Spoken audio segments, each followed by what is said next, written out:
Hi guys. So we're going to be doing a little throwback to when we learned about stoichiometry and balancing, because we have to think about how energy relates to the number of moles of substances within an equation, because that's kind of where we're going next with heats of reactions in equations. So let's go.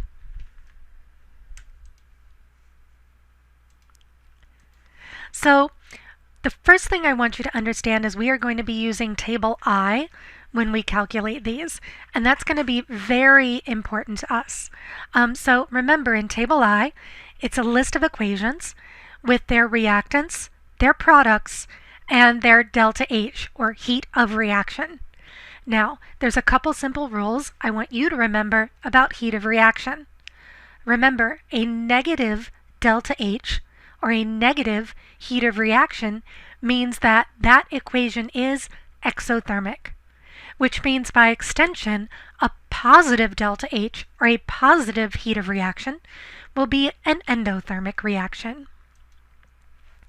So when we're doing these problems, they're very straightforward.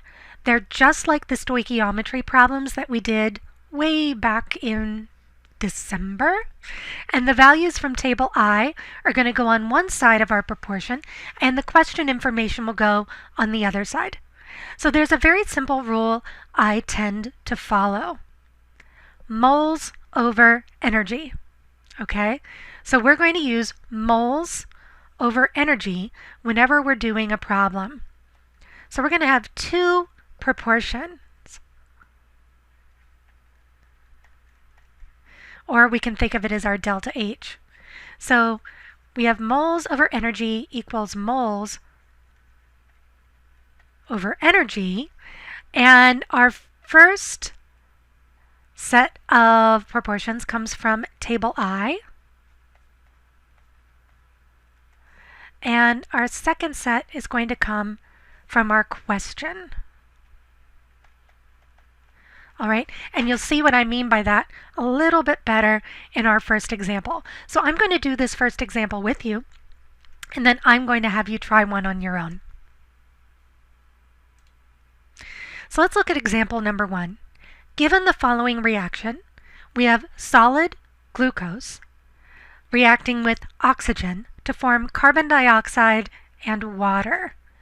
Now, I'm going to ask you an extra question. This should be a familiar reaction to you. What type of chemical reaction is this? Alrighty, if you said combustion, you're doing great. So let's work through our first problem. If 2.5 moles of glucose are used, how much energy will be produced? So the first thing we need to confirm is that our equation is balanced. Is our equation balanced? Yes, it is. So since it's balanced, we can move on. Now, this is asking about glucose and energy. So my first part comes from my equation. Now I'm going to look this up on table I. Sorry, I just went into psychotic kindergarten teacher mode. When I find this equation on table I find that my delta H is 2,804 kilojoules. Okay, that's going to be important to us. So my information from table I, which is my first proportion, is that I have 1 mole of C6H12O6 will produce 2,804 kilojoules of energy. Now, let's set up our other proportion. This asks, well, what if we have 2.5 moles of C6H12O6? And by the way, I just caught a mistake I just made, and it'll make me crazy if I don't fix it. And that's that I wrote the symbol for molarity. This is 1 mole. And we're solving for our energy. So we are going to cross multiply to solve here. I'm just going to swap colors. Ooh, let's go to green. Okay, which means I'm essentially cross-multiplying to solve, which means 1x equals 2,804 times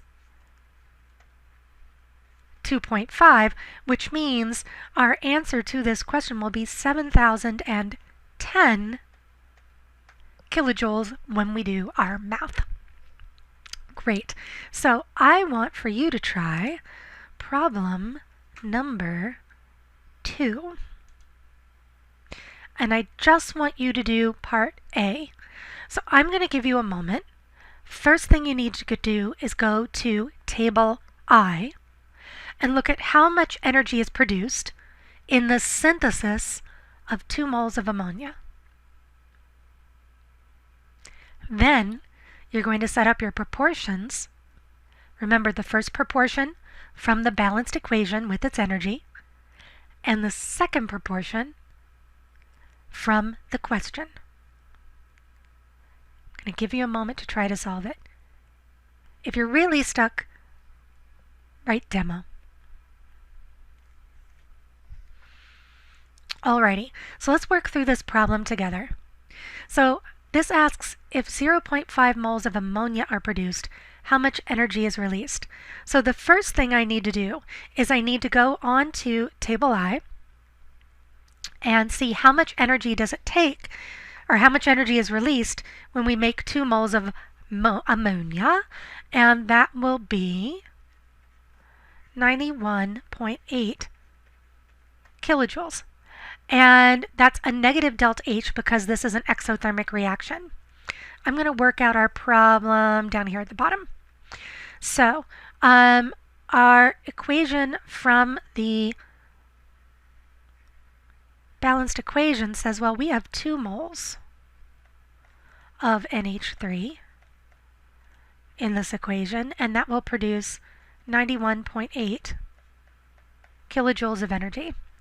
My second proportion is from the problem. It's asking about 5 moles of NH3. How much energy will that give us? So once again, I'm going to cross multiply to solve this, which means I come up with the following simplified example. We got 2x equals 0.5 times 91.8, and when I work this out, my answer should be 22.95 kilojoules of energy being released. So is this endo or exothermic? Well, when I look this up on table I, my delta H is negative. And so that means that this is exothermic. And I know that because delta H's that are negative are exothermic, and table I told me that. All right. Let's try one more problem. So in example 3, it asks how much energy is required to decompose 4 moles of water. So where are we going for this? That's right, table I. So I'm going to find an equation on table I that shows the decomposition of water. And that equation is not there. What am I supposed to do? Well, remember, decomposition is the opposite of what type of reaction? That's right. It's the opposite of synthesis. So I need to find the synthesis of water, but specifically the synthesis of liquid water. And you'll find that on table I, and it shows that the equation is this. And I'm going to write the whole equation out according to table I. 2H2 plus O2 yields 2H2O liquid. Now, that's the synthesis. Let's reverse it to get the decomposition. So this will be 2H2O liquid yields 2H2, and that's a gas, plus O2, which is a gas. Now, the delta H for this reaction is negative 571.6. But that's for the forward reaction. We're reversing that, which means that now we have an endothermic reaction. Okay, so that means that we would have I'm going to erase this so we've got a little bit more room. So since it was endothermic in the forwards reaction, or sorry, exothermic in the forwards reaction, and we are reversing it, that means that this will be endothermic. So that means we're going to have heat going in. Okay? So now we can work this out. How much energy is required to decompose 4 moles of liquid water? Well, here I'm decomposing 2 moles. What would it take to decompose 4 moles? Well, it would be this multiplied by 2. So, what's 571.6 times 2? That would be 1,143.2 kilojoules would need to be absorbed in order to decompose 4 moles of water, because it only took 571.6 to decompose 2. Alrighty, so let's look at part C. If 1,718 kilojoules are released in the formation of liquid water, how many moles of water were produced? Okay, so let's go back to our core reaction. We have 2 moles of H2O. Okay, and once again, here they're asking us about formation, so we're looking at it in the forwards reaction now. We know that we'll release 571.6 kilojoules. And now this is asking, well, what if we have 1,718 kilojoules of heat being produced? How many moles of water will we get? Well, set it up the exact same way, cross-multiply to solve it, and this would be 2 times 1,718, which would be 3,436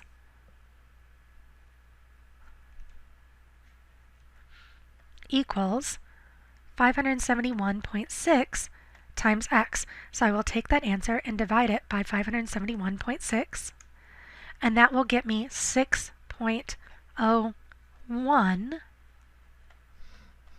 moles. So we would get 6.01 moles of water if this reaction released 1,718 kilojoules. So that's all the types of problems you would generally see with this type of question. I'm going to have you practice some on your own. And as usual, if you have any questions, you can message me through Remind or a private comment on our Google Classroom assignment.